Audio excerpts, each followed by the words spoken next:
everybody, welcome to the Todd and Erin daily stream. First of all, a round of applause for my wife. What did I do? You've done this. Erin took over mowing the lawn 2 years ago.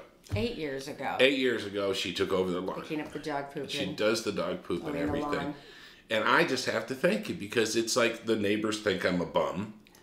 That's because you're like sitting out there in a lawn chair with a drink going, honey, you missed over there. You're screwing with them. I do. It's too much fun. And then when he gets up with the kids and you do all the cooking, of course I have to mow the lawn. Plus, you get a satisfaction out of it. Yes. And you know why? Because of the leaf blower to clean the edges off. If I go up to Erin with a running leaf blower and I bow to her, I hand it like Excalibur. It's like it's better than a bouquet of roses. It really is. There is an unreasoning sense of power with a leaf blower that I was not prepared for. God forbid I get her an edger. It just sweeps everything. If I get an edger, that would just... It'd finish me off. I'd be in a coma on the lawn. I'm not going to lie. All right, time for the video. Ready? Let's do the video. Come on. Over there. Video. Now. Both fingers. Go. I just think it was funny. Why would you think that was funny? Well, it wasn't. It was tragic. Well, you were distraught. I thought it was a little over, I know. You know, a little over the top. This was the amazing thing, though, is that... How long did it take him to fix that? I don't know, but we're really lucky that we had someone at our house. Who was willing to sit there for hours upon hours upon hours. Ryan will not be proven unworthy of anything. Thank heavens that he's a stubborn creature, much like you. So at least, you know, heaven.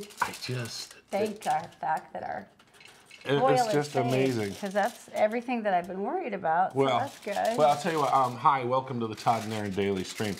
I know this seems petty.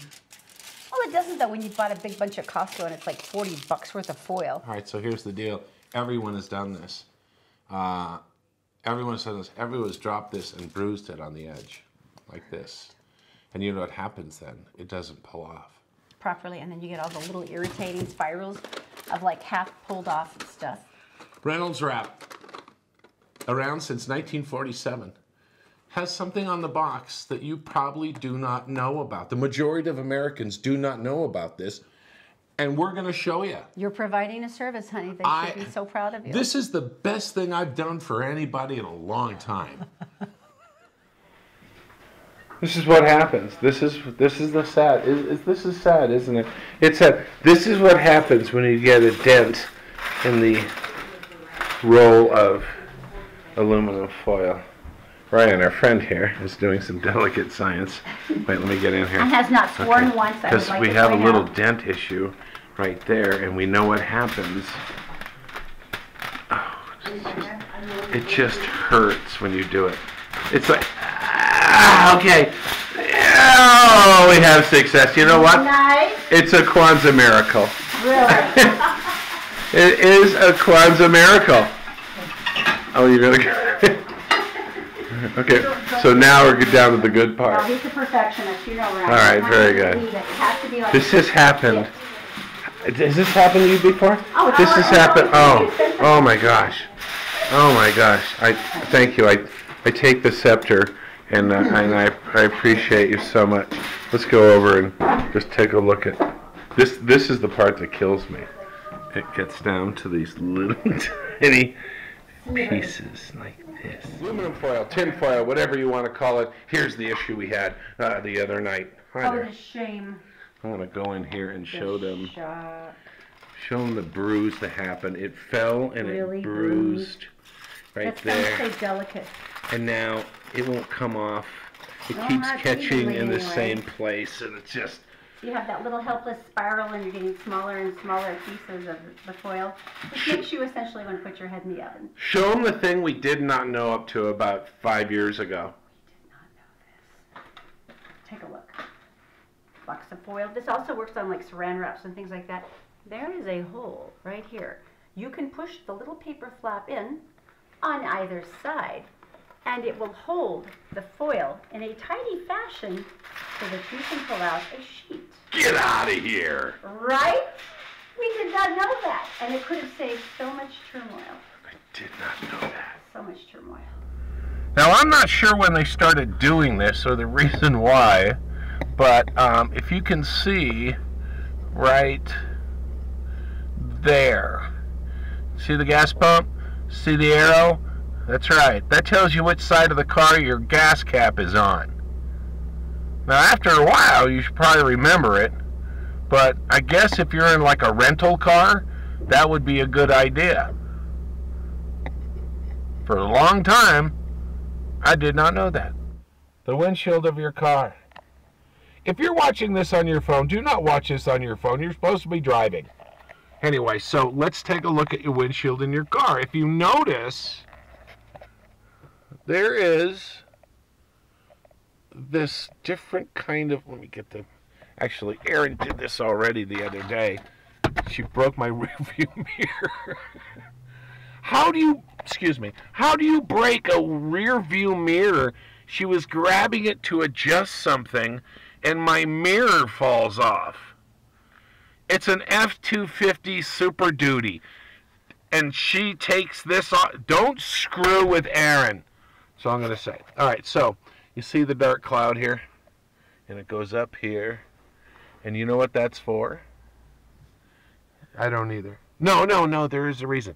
This is the reason, or these are the reasons they give us. They said, number one, it hides the dirt that would collect against the edge. I think that's BS. I don't buy that. They say it's also a softer transition from your eye, for your eye to come from here and go down into a clear viewing glass. BS. The third thing they said was the fact that it helps in production when they're manufacturing the glass. That I buy. I think the rest is a bunch of BS. Now I gotta fix my friggin'... How does a... I better not screw with her. She can hurt me. Okay, I do not say this to criticize my beloved husband, Todd, because he's a sweetheart. You better not, because I'm right here. Traditionally, the vacuuming is my thing, and so maybe this is why he hadn't figured this out. But one day I caught him just laboriously unwrapping the cord on the vacuum and then wrapping it back up and then unwrapping it as he got again. And, you know, you just didn't know. But here's one simple thing. You see how it's nicely all wound up? If you just turn the top one like that, you can just pull all the cord like that out. What kind of evil magic was this? And the cord is loose and ready for you. And then, of course, when you're ready to wind it back up, you just click it back up. Burn her! She's a witch! You know, well, it took me 40 years to learn that. If only I could fly on my Bissell, then I would totally go with the burn me, it's a witch. But no, it's okay. Seriously, get some wood, torches. If this makes you feel like you should have known any of these and you didn't, don't feel stupid, because it's happened to all of us. Oh, here's Erin. Here, Erin. Mm-hmm. All right, so there was that moment where you're wondering about, I wear button fly jeans, right? Levi's 501s, that's what I always buy you. That's since right. The moment I married you. And you asked me a question one day, and you said, hey, what's that all about? And here, you take the camera. Okay, that is a good Look point. to the back there. Yeah, I know that. Okay. But come closer. So, see, this is what perplexed me, because if you take a look at any Levi's 501 jeans, you will notice they call it the 5 pockets, that Right. There's that little stupid extra pocket there. Now, logically, I thought this was to, like, you would use that, say, for change, right? Because that way you don't have to dig all the way down into your pockets, because there are pockets in here and it looks weird. You know what it's for, don't you? No, what? It's for this. Ding, ding, ding, ding, ding, ding, ding. No, it's not. That's so creepy. All right, what is it for then? Pocket watch. Oh, well, Levi Strauss was built back, it was from 1800s. like the miners and stuff. 1800s. Pocket watch. That many guys carried pocket watches? Enough. Apparently so, because that was a marketing Yeah. asset. I did not know that. So I think we've learned a lot. There's a lot of things that we all don't know. This is true. It's humbling, but it's always nice to know. You realize you've learned it, and now you can move on with your life in a happy, more simpler way. You know what? There is one more. Really? Yes. Tell me more. Nothing rhymes with month. Go. Month.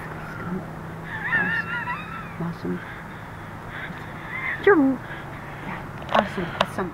We'll be back. We're just going to leave her out here for a while. This might take a bit. There might be like a Hungarian word. They used a lot of the TH ending. The Todd and Erin Daily Stream is brought to you by PC Laptops, with desktops and laptops starting as low as $7.99 with a lifetime parts and service warranty. They fix phones too. Go to PCLaptops.com. All right, I find this amazing. What? First of all, well, you know, if you're dating and stuff, you go out there, you go to events, you hang out with friends. I mean, you find out they're friends, and all of a sudden you maybe find someone, and then you date. A lot of people meet online too. Yeah, billboards. 40%.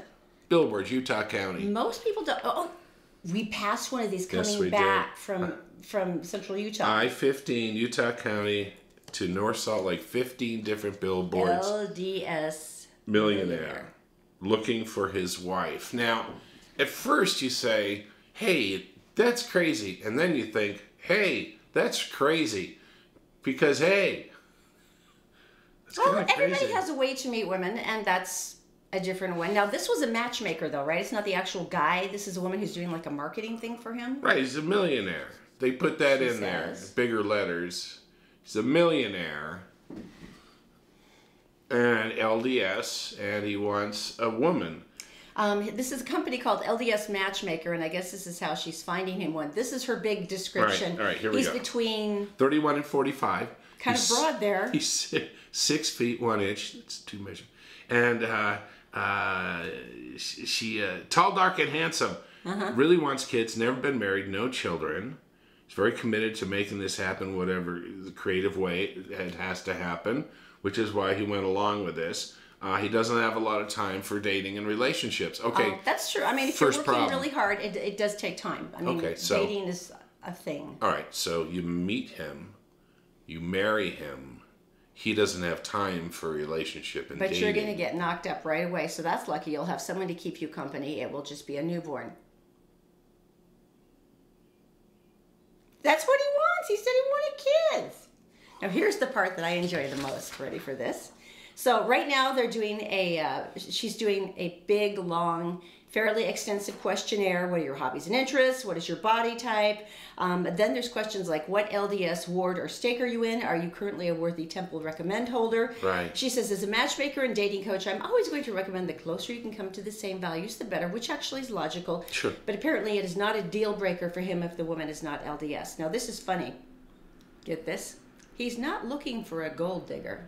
He certainly wants to provide safety and security for a woman, but he doesn't want you to love him for his money. That smells like prenuptial agreement. All right. If you don't want someone to love you for your money, maybe Why did not you- advertising LDS Millionaire. Millionaire would be a mistake. This is like The Bachelor Oh no, don't you remember the reality show The Millionaire? without the hot tub. No, there was a Fox had all those. Yeah, they had a millionaire each time, and That's right. then there was one that was How to Marry a Millionaire, and boy, that one turned out really That bad. didn't work out That was well. real bad. Interesting, The girl came so- back later. That was not good. But 1,000 applications so far, Yeah. and they still have a couple weeks and to then go. she's gonna pick, I guess, what he thinks are his top 20 on June It ends on May 31st. 31st, and then on June 7th they're gonna have a private dinner with 20 of the women. That won't be awkward. That doesn't stink of The Bachelor to hide. That at all. won't be awkward. People quoting scripture. Whoever does Stabbing the prayer. each other in the kidney with a butter knife. Whoever does the blessing at dinner really has to make it work.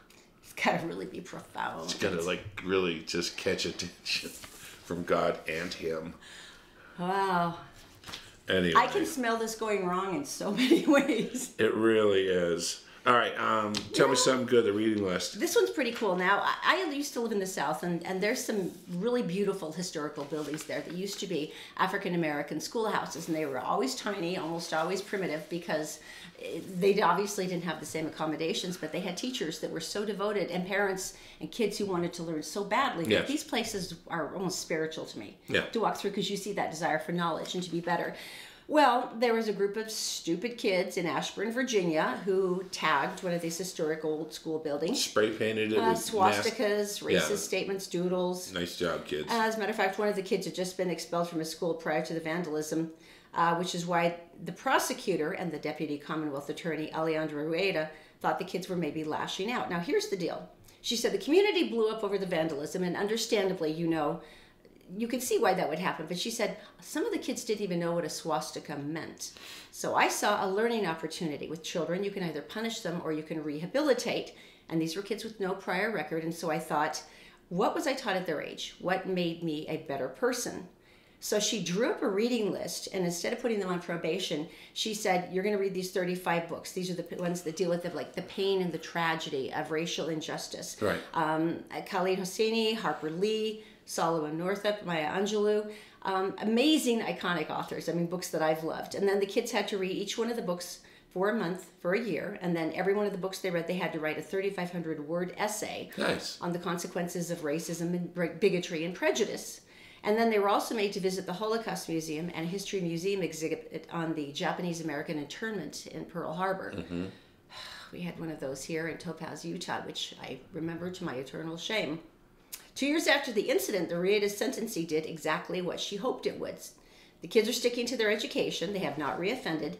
And then based on their essays, as well as statements from the teens' parents and their attorneys, they're embarrassed and regretful of their crimes. In one of the essays, the boy concluded, everyone should be treated with equality no matter what their race or religion or sexual orientation. I will do my best to make sure I am never this ignorant again. Nice. That, to me, is so inspiring. You actually got them to think. Yeah. Which is really cool. Eagle Mountain here in Utah is under attack by speeding deer. Wait a minute, that's wrong. Eagle Mountain on SR 73 radar detectors for deer. That's what it says here. Well, it's not for speeding deer. But no, it's for, they've had 100 deer collisions in the last. We've seen those. In the last 4 years. Those aren't good. And they can be bad. Unfortunately, the rule is you drive past over the deer. You do not swerve because swerving causes rollovers, death. And these things have actually happened. I just don't think I could hit a deer. I did once. It's horrible. There's nothing you can do. You just hang on, close your eyes a little bit. Yeah, he was in mid-leap, too. Oh, man. Yeah. Anyway, so what they've done is they set up this radar, and this is fairly cheap.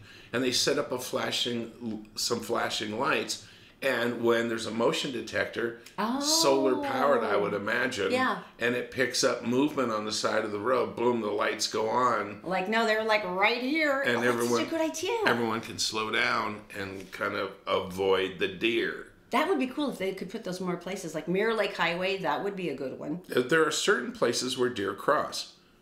Concentrations. It's a great idea. That's really smart. UDOT, you're rocking it. That was very clever, guys. Very cool.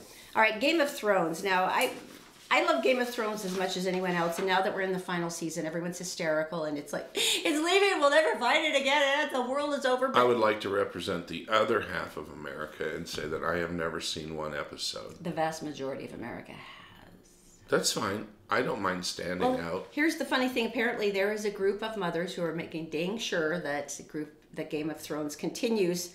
Catherine Acosta was prescribed bed rest when she was pregnant, and apparently one of the things she started watching was the whole series of Game of Thrones. Mm-hmm. So she binge watched it, and she knew exactly what name she would give her daughter, which means Khaleesi. Now this essentially means queen in the made-up language Drakthari. You remember, this is what our favorite made-up language. The Queen of Mother of Dragons. Okay. This was who she was named. Okay. This is one of the titles here by Daenerys Targaryen, who is the main character. So Khaleesi has now become the 630th most popular name given to girls. Oh my gosh. Making it more popular than Brittany or Brittany. By contrast, Hermione and Katniss, you remember from Harry Potter and from the Hunger Games, I've never even made the top 1,000. Khaleesi's also been on the rise in the UK, but they're adding extra flourishes like Khaleesi Destiny and Khaleesi Grace and Khaleesi Marie. Stop that. Which just seems like you're really adding on to the punishment there, parents.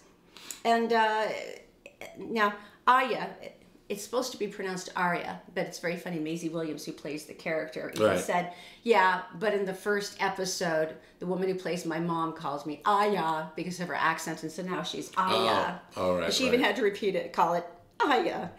So it's interesting. Also cropping up on the birth certificates, Daenerys. There's Sansa's, Cersei's, Tyrion's, Theon's. Why would you name your child Theon? And the funny part, though, is the dogs. Jorah Mormont, Asha, and Tyrion. Cats are called Lady and Drogo. That's pretty good. You know, it's just good that they're not like Romulans. And it's very... Like on Star Trek, right? Mm-hmm. It's very funny, though. Apparently, you can catch Game of Thrones parents now, because when they find out their kids' names, they go, winter is coming. So apparently they all know. But it's just, it's funny. Jamie Chung says that she's getting a lot of crap about naming her daughter Khaleesi. And she said no one can really get it spelled right, and it's kind of off. But she says, you know what? Who says what's a real name and who isn't? Because this is some true. of the questions have been, well, it's not a real language. In our house, with our 8-year-old and Zachy, who love dragons and how to train your dragon, imagine using those names. Because there's like... Rough Nut and Hiccup and Tough Nut. That would be hilarious. Think about it. It could happen. Rough Nut. Still watching them say that with a straight face. Oh my gosh. Okay then. Oh, I gotta tell you about tattoos. Yes. We know 2 people who have tattoos. Wait a minute. We have multiple people. We hang out with bikers. They have tattoos. But one of our awesome nannies, who I love dearly, had a full sleeve from here to here. No, and it was very pretty. No, it's so popular. But on your face. That's when it seems like it's a deal breaker to me, because it's really hard to get a job at the bank with that. You know, so here's the you got deal. A snake coming out of your ear. People with on their eyelids, on their cheeks, down their necks. How could you get your a bloody eyelids neck tattooed? of brass knuckles on your cheek. And a lot of these people feel like they're prisoners now because they did it when they were going through a hard time and maybe addicted to drugs and had a different lifestyle than they did, and they've pulled themselves up and they've moved on, and yet they feel like a prisoner now because their past is pretty much all over their face. And if you think about it, it's true. A lot of us can hide our past or mistakes that we might have made. But when you got a big skull tattooed on your face, it's hard to get past that. And a lot of people, there's a couple of people out there that are doing free things. This is $400 per session. Taking tattoos off is so much harder than putting tattoos on. And the darker the color, the easier it is. We just learned that. Yellow is almost impossible. But, back to the point. So these people are doing nice things for people who are like desperate, maybe don't have the money to get started in the process of removing that tattoos. We know the comic that I interviewed and stuff, and I've seen him on TV on the Dry Bar Comedy Network on Netflix. And he has some scrolls and stuff like this, and his opening line is that was Marcus? No. Oh. And his line is maybe not a good choice. And he says, he says, people see you, and it's like right off the bat, you're like, okay, what's going on? So anyway, whether it's a teardrop or a gun. But that's a big trend now to get this stuff back off. Get the thing back off. And they can do it. It's a long process and a lot more painful than getting a tattoo in the first place. I still can't picture how you got them on your eyelids. I can't imagine taking them off. There's just places that you're like, no, I can take pain. I've given birth, but no, I can't. No, All right, so let's talk about foreigners. This is so funny. Well, no, they did this big push, and they tagged Americans essentially, and they ran through all of the stuff on Twitter where Americans were tagged, and then they added in obsessed. And so they did this massive hashtag search, and they came up with 5,000, and then kind of narrowed them down, and they saw that internationally, people are confused about some of our interests, and they find them curious and unnatural. How so? Like what? So here's a couple of them. Why are Americans obsessed with spelling Mississippi, which is Mississippi? Because, unless you're from England and you have all those weird hyphenated names, it's a hard word, people. At this time, all this time, I've wondered why Americans were obsessed with breadsticks. Turns out theirs are completely different. Okay, I've not been obsessed about these things yet. Why are Americans so obsessed with putting avocado in sushi? I have questioned this. Why are Americans so obsessed with putting ice in their drinks? Because it makes it cold. They drink warm beer, remember. Remember that they drink warm beer. I do love this one. It really beats me why Americans from small towns are obsessed with wearing t-shirts fired from cannons at sporting events. That is specific. That's really specific. Why are Americans so obsessed with tax returns? Because we hate prison. Why are Americans so obsessed with the Olive Garden? What the hell is a bodega, and why are Americans so obsessed with them? A bodega, if you haven't seen this, it's primarily big cities like New York City, and it's basically like a small neighborhood 7-Eleven. Yeah. As a matter of fact, there's one downtown on Main Street. And what do they then do? You knock on the door, and then you can go underground to the underground restaurant they have there. It's like the old speakeasies. It's pretty cool. Why are Americans so obsessed with nice grass? Oh, that's true. It's not an England thing, is it? It's not European. I guess I don't. It's different parts of Europe and stuff, but the old school. But only the estates. Yeah, most people have. But here, think of all the wasted. I swear to God, Americans are obsessed with sheet cakes, and I've never even seen one. Is it true that Americans are obsessed with watching Die Hard at Christmas? Technically, it is considered a Christmas movie. This is my favorite. So sad. I really want to know why Americans are so obsessed with hypothesizing about how they would perform as a man in the women's NBA. Who are these people?